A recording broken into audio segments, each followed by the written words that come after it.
कैसे हैं बच्चे। आज के इस नए वीडियो में आपका स्वागत है। तो आज हम लोग इस चैप्टर के पूर्वकालीन क्रिया के बारे में अध्ययन करेंगे। इससे पहले अपूर्ण क्रिया के बारे में एक बार फिर से जानें। अपूर्ण क्रिया क्या होता है? जब क्रिया अपना अर्थ पूर्ण रूप से व्यक्त करने के लिए किसी पूरक कर्ता या कर्म की सहायता लेती है।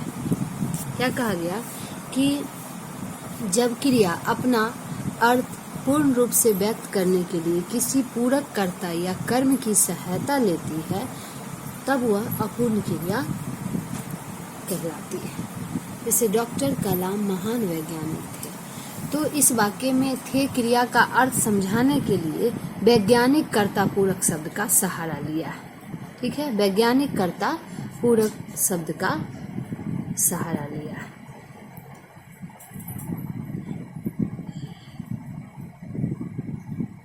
तो इसमें थे और समझा अपूर्ण क्रिया है, ये और ये अपूर्ण क्रिया है। और इसका पूरक क्या है? तो पूरक इसका है, कर्ता पूरक है वैज्ञानिक, पहला एग्जाम्पल का, और दूसरा का है गवार का पूरक है। ठीक है, तो यहाँ पे कर्ता पूरक क्या है? तो यहाँ पे गवार लिया है। नेक्स्ट है, तो थे और समझा अपूर्ण क्रिया है। ठीक है, और सहायक क्रिया क्या है या कर्ता पूरक क्या है? तो दूसरा में गवार और पहला में वैज्ञानिक। नेक्स्ट जानेंगे पूर्वकालीन क्रिया क्या है। जब कोई क्रिया ऐसे काम का संकेत देती है, जब कोई क्रिया ऐसे काम का संकेत देती है जो किसी मुख्य क्रिया के पहले घटित हो चुकी होती है। मुख्य क्रिया के पहले, जो मुख्य क्रिया है उसके पहले वह काम घटित हो चुकी होती है। तो जब कोई क्रिया ऐसे काम को संकेत देती है कि किसी मुख्य क्रिया के पहले घटित हो चुकी होती है, तब वह पूर्वकालीन क्रिया कहलाती है। जैसे रेहाना बैठकर सोचने लगी।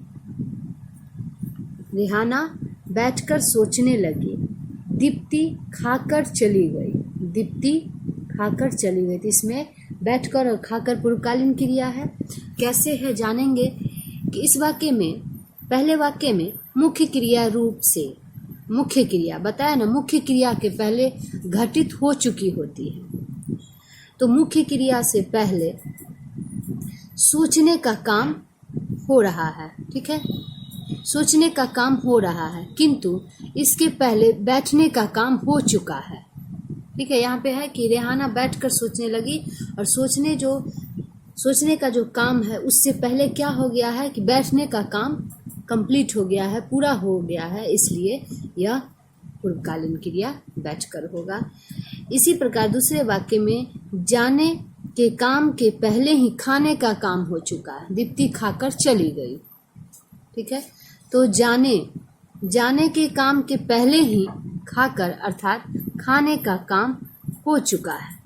खाने का काम पहले ही घटित हो चुका है, अतः बैठकर और खाकर पूर्वकालीन क्रियाएं।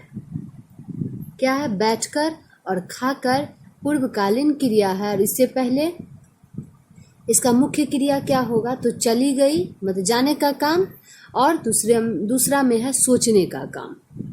ये मुख्य रूप है, मुख्य है क्रिया, और पूर्वकालीन क्रिया बैठकर, दूसरा में खाकर। नेक्स्ट है धातु रूप में। धातु रूप जैसा कि जानते हैं, धातु रूप क्या होता है? धातु रूप में कर जोड़कर, धातु रूप में कर जोड़कर, वहां पे हम लोग पढ़े थे कि ना शब्दांश जोड़कर सामान्य क्रिया बनाए थे धातु में जोड़कर। ठीक है, धातु रूप में का शब्दांश जोड़कर सामान्य क्रिया बनाए थे। और यहाँ पे क्या कहता है कि धातु रूप में कर जोड़कर पूर्वकालीन क्रिया बनाई जाती है। जैसे खा, ये धातु रूप है, और इसमें कर जोड़कर क्या बना? खाकर। ठीक है, तो खाकर हो गया पूर्वकालीन क्रिया। इसी तरह बैठकर, तो बैठकर में बैठ हो गया आपका धातु रूप, और इसमें कर शब्दांश जोड़कर बैठकर बना, अर्थात पूर्वकालीन क्रिया बना है। अब है करना क्रिया का धातु रूप कर है। करना क्रिया का धातु रूप कर है।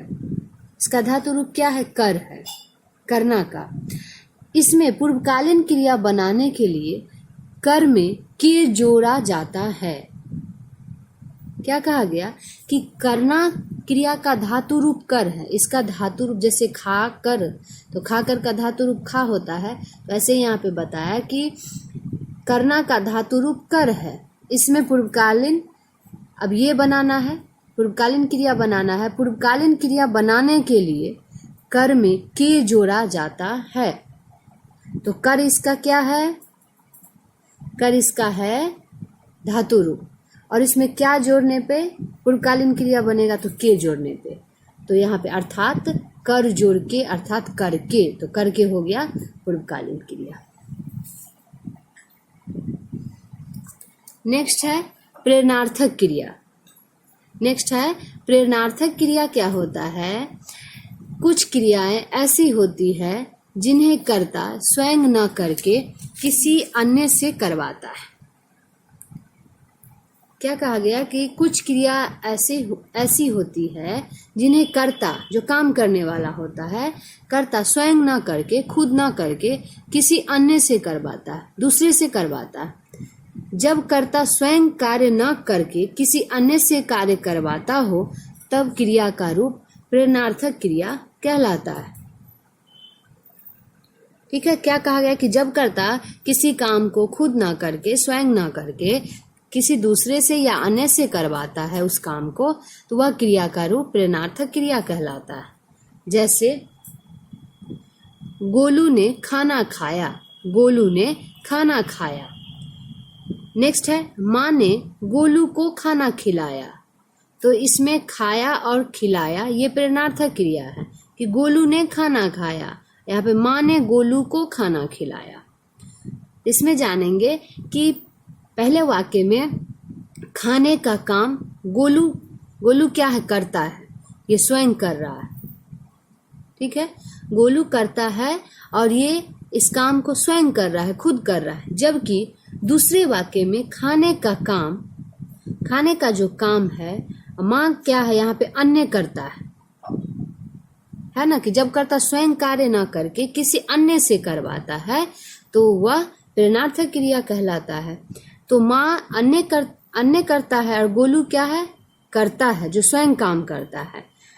तो खाने का काम जो है सो द्वारा करवाया जाता है। माँ ने गोलू को खाना खिलाया, तो किसके द्वारा? तो माँ के द्वारा, अर्थात किसी अन्य कर्ता के द्वारा। तो इस प्रकार खिलाना प्रेरणार्थक क्रिया होता है। ठीक है, इस प्रकार क्या हो गया कि खिलाना जो है, खिलाने का जो काम जो अन्य कर्ता कर रहा है, वह प्रेरणार्थक क्रिया कहलाता है।